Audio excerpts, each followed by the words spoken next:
துலா ராசிக்காரர்களுக்கு 10ல் வரார் குரு. நார்மலாக 10ல் வந்தால் குரு வந்து பதவியை தொலைப்பார்னுவாங்க. ஆனால் இவங்களுக்கு நல்லது பண்ணுவார். பதவியில் பேர் கொடுப்பார், பதவியில் புகழ் கொடுப்பார், பதவியில் கௌரவம் கொடுப்பார், பதவியை மாற்றத்தை கொடுப்பார். வேற ஏற்கனவே சனி இருக்கிறத குரு பார்க்கறதுனால சத்ரு ஜெயம் ஏற்படும், துணை அல்லது துணைவியாருக்கு அனுகூலங்கள் ஏற்படும். ஏன்னா 2ஆம் இடத்தை குரு பார்க்கிறார்.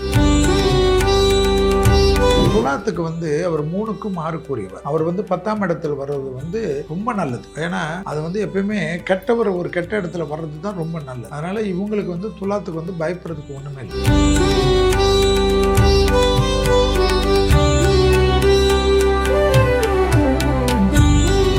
துலாம்.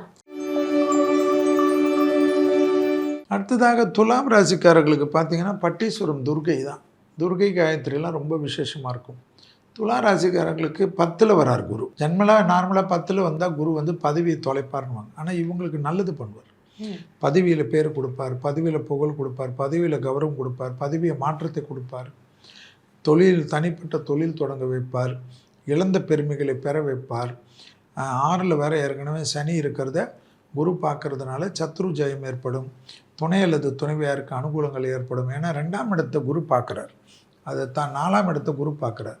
இரத்த பந்த உறவுகளுடன் அந்யோன்யம் அதிகரிக்கும், பழைய கடன்கள் பைசலாகும், எதிரிகள் விஷயத்தில் காணப்பட்டிருந்த சிக்கல்கள் பரிபூர்ண நிவர்த்தி ஏற்படும், தொழிலில் இடமாற்றங்கள் ஏற்படும், உத்தியோக மாற்றம் ஏற்படும், வியாபார மாற்றம் ஏற்படும், படிப்பு மாற்றம் ஏற்படும்.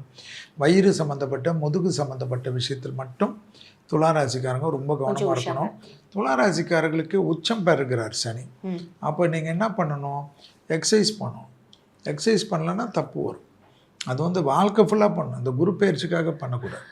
அதனால் அதை மட்டும் பார்த்துக்கணும். குருவானவர் உங்களுக்கு எப்பெல்லாம் கெட்ட இடத்துல வராரோ அப்போல்லாம் நல்லது பண்ணுவார்.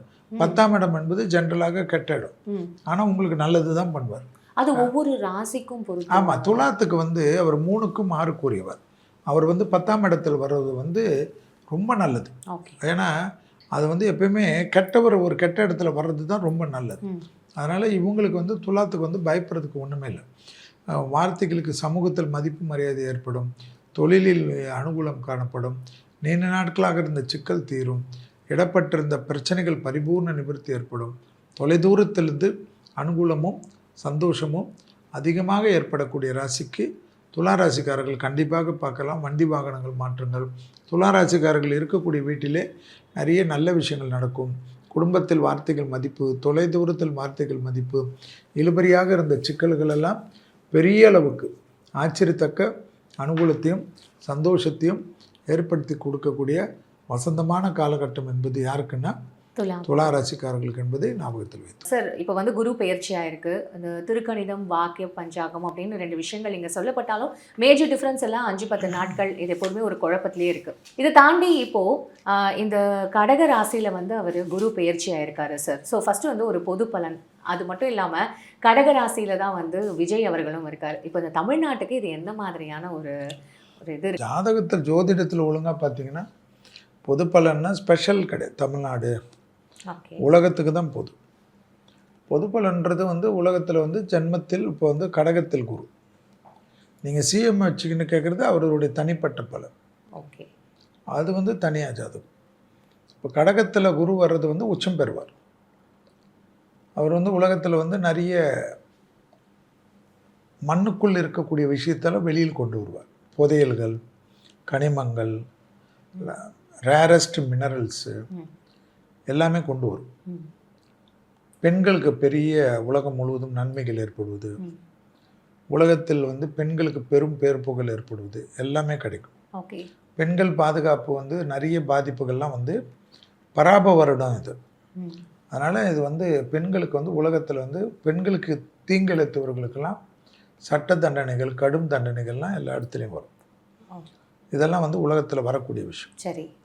அதே போல் பார்த்திங்கன்னா உலகத்தில் மெடிக்கல் புரட்சிகள் ஏற்படும். மருத்துவத்தில் பெரிய பெரிய நோய்களுக்கெல்லாம் எளிதாக மருத்துவம் கிடைக்கும். அதாவது இந்த மாதிரி நோய்களுக்கெல்லாம் மருந்து கண்டுபிடிச்சிட்டாங்களான்ற மாதிரி பேச வச்சோம். அதில் குறிப்பாக ரத்தத்தில் இருக்கக்கூடிய நோய்கள், ரத்தத்தில் பரவக்கூடிய நோய்னா கேன்சர். அதே போல் இந்த இதயத்தை போய் ரத்தம் அடைக்கிறது, மூளையை ரத்தம் அடைக்கிறது, மெமரி லாஸ் ஆகுறது, இந்த மெமரி போகிறது, அல்மீசர் டிசீஸ்ன்றது, இந்த ஞாபக மறதி நோய்கள் இதுக்கெல்லாமே மருந்துகள் வந்துடும். ம். வந்துடும்னா இதெல்லாம் நம்ம தொடர்ச்சியாக சொல்லி கொண்டு வருது. உங்கள் சேனலுக்கு இது புதுசு ம். நம்ம வர்றது. ம். ஆனால் உலகத்துக்கு வந்து 2031 வரைக்கும் ம். பெரிய சரிவுகள் தான் காட்டுது.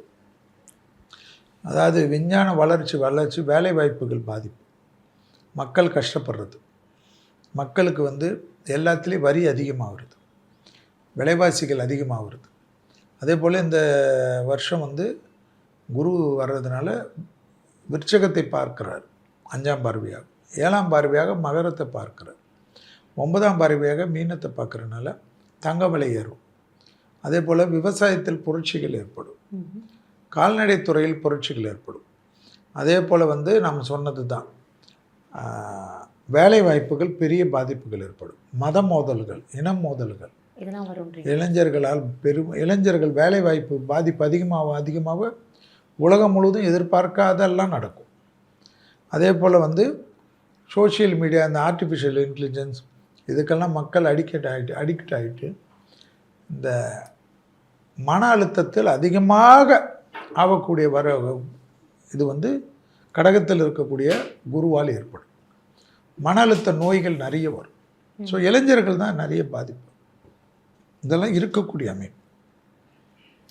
அதில் தமிழ்நாடு எஸ்பெஷலி எல்லாம் கிடையாது. பொதுவாகவே 2031 வரைக்கும் உலகம் இந்த போக்கில் தான் போர் மேகங்கள், யுத்த தளவாடங்கள், யுத்தத்திற்கு வந்து ரொம்ப பெரிய டெக்னிக்கல்லாம் சாதாரண டெக்னிக்கலில் வந்து பெரும் மரண சேதங்கள், அதே போல் வந்து கடல் வழி போக்குவரத்து பாதிப்பு, இதெல்லாம் வந்து தொற்று நோய்கள் உருவாக்குறது, அதான் மனிதனே உருவாக்கி நோய்களை கொடுக்கறது, பயோவார், இதெல்லாம் பண்ணி மக்களை ஒரு அல்லோலப்படுறது. அப்போ உலகத்திலே பாதிப்புனா தமிழ்நாடும் உலகத்தில் தானே, இந்தியாவுக்கே இருக்குது. தலைவர்கள் செய்யக்கூடிய தவறு, தலைவர்கள் தவறான முடிவு எடுப்பதனால் மக்கள் பாதிப்பாகிறது. இதெல்லாம் நிறைய பேர்களுக்கு வந்து தலைவர்களுக்கு வந்து தேக ஆரோக்கியத்தில் குறைபாடு வருகிறது. அவர்கள் எதிர்பார்க்காத திடீர் நோய் வாய்களுக்கு கூட இருப்பவர்கள் செய்யக்கூடிய தவறுகளுக்கு பதில் சொல்கிறது. இதெல்லாம் தெய்வ வழிபாடுகள், மகான்கள் வழிபாடுகள், சித்தர்கள் வழிபாடுகள். ஏன்னா சித்த பூமி நம்மதெல்லாம் இது போல் கும்பிடுவது, இது போல் விசேஷம்தான் நம்மளே இந்த உலகத்தில் இதுவும் கடந்து போகுன்ற மாதிரி. ஏன்னா எல்லாமே புரட்சிகள். இப்போ விஜய் சார் வருவார்னு யாராவது நினச்சாங்களா? அப்படி கிடையாது. இது போல் வந்து எதெல்லாம் தொட்டு இருக்கிறதோ அதெல்லாம் காணாத போகும். அதுதான் அந்த ஜென்மத்தில் வரக்கூடிய குரு பண்ணு. இது உச்சத்தில் குருன்னு சொல்கிறது என்ன மாதிரி? இல்லை, சந்திரன் வீட்டில் கடக ராசியில் சந்திரனுடைய வீட்டில் குருவானவர் உச்சம் பெறுவார். உச்சம் பெறுகிறதுக்குன்னு எல்லா ராசிக்கும் உண்டு. சனியானவர் துலாத்தில் உச்சம் பெறுவார், சந்திரனானவர் ரிஷபத்தில் உச்சம் பெறுவார், ஸோ குருவானவர் கடகத்தில் உச்சம் பெறுவார். இவ்வளோதான். உச்சம்னா அவங்க பலத்தை இழக்காமல் இருப்பாங்க, நீசம்னா பலத்தை இழப்பார்கள். ஏன்னா 13 வருஷம் கழிச்சுன்னு சொல்கிறாங்க. 12 வருஷம். ஓகே, அது ஒவ்வொருத்தர் கணக்கு. குரு என்றால் ஒரு இடத்துக்கு வரணும் 1 வருஷம், அவர் சுற்றி வர்றதுக்கு 12 வருஷம், அவ்வளோதான். 11வது முடிவில் வந்துடுவார், 12வது வருஷம் முடிவில் வெளில போயிடுவார். இவ்வளோதான் குரு. ஓகே. சனின்னா 27வது வருஷத்தில் வருவார், 30வது வருஷத்தில் போவார். அதனால தான் சனி வந்து 30 வருஷத்துக்கு ஒரு முறை. ஓகே. ஏன்னா ஒரு ராசியில் 2.5 ஆண்டுகள், அப்போ 12 ராசினா 30 ஆண்டுகள். அதே போல் குருனா ஒரு ராசியில் 1 வருடங்கள், 12 ராசியில் 12. ஓகே, அவ்வளோ. அதுதான் இந்த கடகத்தில் அந்த தமிழகத்துக்குன்னு ஏதாவது குறிப்பாக சொல்ல முடியும்? தமிழகத்துக்குன்னு இல்லைம்மா. தமிழகத்துக்கு என்னென்னா நிறைய வந்து நிறைய விஷயங்கள் வந்து ஸ்திரத்தன்மையாக தான் இருக்கும். நிறைய பிரச்சனைகள் நிறைய இருக்கும். இதெல்லாம் வந்து தமிழ்நாடு இல்லை, இந்தியாவே இருக்கும், உலகமே இருக்கும். இந்தியாவில் நிறைய இருக்கும் பிரச்சனைகள். அதனால தான் வந்து உங்களுக்கு இந்த குரு பயிற்சி வர்றதுக்கு முன்னாடியே பிரைம் மினிஸ்டர்லாம் மக்கள் ஜாக்கிரதையாக இருக்கணும், பெரிய பெரிய எக்கனாமிஸ்ட்லேருந்து ஃபைனான்ஷியல் அட்வைஸர்லாம் ரொம்ப ஜாக்கிரதையாக இருங்க, சேமிப்பை பத்திரமா வச்சுக்கோங்க, நிறைய வந்து வெஹிக்கிளை வந்து கம்மி பண்ணிக்கோங்க, எல்லாமே ஓல்டு வாங்காதீங்க, இதெல்லாம் வந்து அந்நிய செலவாணி இதெல்லாம் இருக்கிறதெல்லாம் இருக்கும். அது முதலே அவங்க சொன்னாங்க. அந்த குரு வரதுக்கு முன்னாடியே இது வந்து இப்போவே முதலே ஆரம்பிச்சிடுச்சு இல்லை அது இன்னும் நீங்கள் பார்த்தீங்கன்னா ஜூன் ஜூலைலலாம் இன்னும் அதிகமாக தான் இருக்கும். அதே போல் நிலநடுக்கங்கள், கடல் பழக்கிறது, கடல் நீர் மாசுபடுறது, பூமி சரியிறது, கடல் தண்ணி உள்ளே வர்றது, இதெல்லாம் நம்ம பார்க்கக்கூடிய அமைப்பு. நவம்பர் டிசம்பர் மந்த்லலாம் நம்ம நிறைய இருக்கும். வெள்ளங்கள் வந்து அப்படியே கொட்டும். அதெல்லாம் முதலே எச்சரிக்கை நடவடிக்கைலாம் அரசாங்கம் கவர்மெண்ட்லாம் எடுக்கணும். இப்போ புது கவர்மெண்ட் வந்திருக்கு, அவர்களெல்லாம் முதலே வந்து அதுக்கு உண்டான பிளானிங் பண்ணணும், இல்லைன்னா கெட்ட பேர் வரும். ஏன்னா நிறைய பிரச்சனைகள் வரும். வெள்ளம், அதாவது மழை காலத்தில் மழை பெய்யாமல் வெயில் அடிக்கும், வெயில் காலத்தில் மழை அடிக்கும், புயல்கள் அடிக்கும், அதுபோல் நிறைய காற்றால் ஏற்படக்கூடிய அமைப்பு பெரிய அளவு சொல்லுங்கள்.